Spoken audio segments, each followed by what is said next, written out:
দোকানের মতন পারফেক্ট পেটাই পাওয়াটা বাড়িতে সহজেই কিভাবে বানাবে দেখে নাও রেসিপি। এখানে প্রথমে নিয়েছি 500 গ্রাম ময়দা। ময়দার মধ্যে শুধু লবণ দিয়ে দিলাম, দিয়ে খুব ভালো করে একবার মিক্স করে নিয়ে এরপর আমরা উষ্ণ গরম জল দিয়ে ময়দাটা খুব ভালো করে মেখে নেব। জলটা কিন্তু ঠান্ডা দেবে না, উষ্ণ গরম জলই ব্যবহার করতে হবে। ময়দাটা মেখে আমি 10 মিনিটের জন্য রেস্টে রেখে দেবো।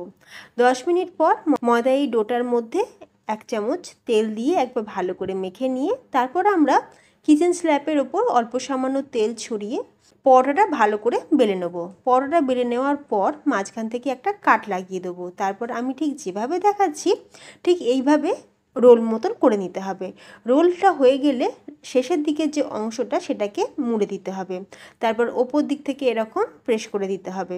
দেখো কত সুন্দর একটা লেয়ারযুক্ত পরোটার ডো আমাদের রেডি হয়ে গেল। এরপর কি করব, এই লেচিটা আমরা সুন্দর করে বেলে নেব। পরোটার এই লেচিটা আমি গোল করে একটু বড় করে বেলে নিলাম। খুব বেশি বড় দোকানের মতন বড় তাওয়া বা চাটু থাকে না, তো বাড়িতে ঠিক যেরকম আমরা ননস্টিকের তাওয়া ব্যবহার করি সেই অনুযায়ী পরোটাটা একটু বড় করে বেলে নিতে হবে। পরোটা বেলা হয়ে গেলে অল্প তেল ছড়িয়ে দুটো সাইড ভালো করে ভেজে নেবে।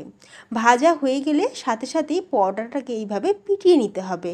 দোকানে কিন্তু এইভাবেই পেটায়, দোকানে আবার ওপর দিক থেকে পরোটাকে পেটায়। তো তৈরি আমাদের পেটাই পরোটা। এক একটা পরোটা বানিয়ে সঙ্গে সঙ্গে চাপা দিয়ে রেখে দেবো। এই পরোটাগুলো ঠান্ডা হয়ে যাওয়ার পরও থাকবে ভীষণ নরম সফট। দোকানের মতন পারফেক্ট পেটাই পরোটা, সাথে আলু মটরের তরকারি। তোমরাও বানিয়ে খাও, সাবস্ক্রাইব করে যাও। টাটা।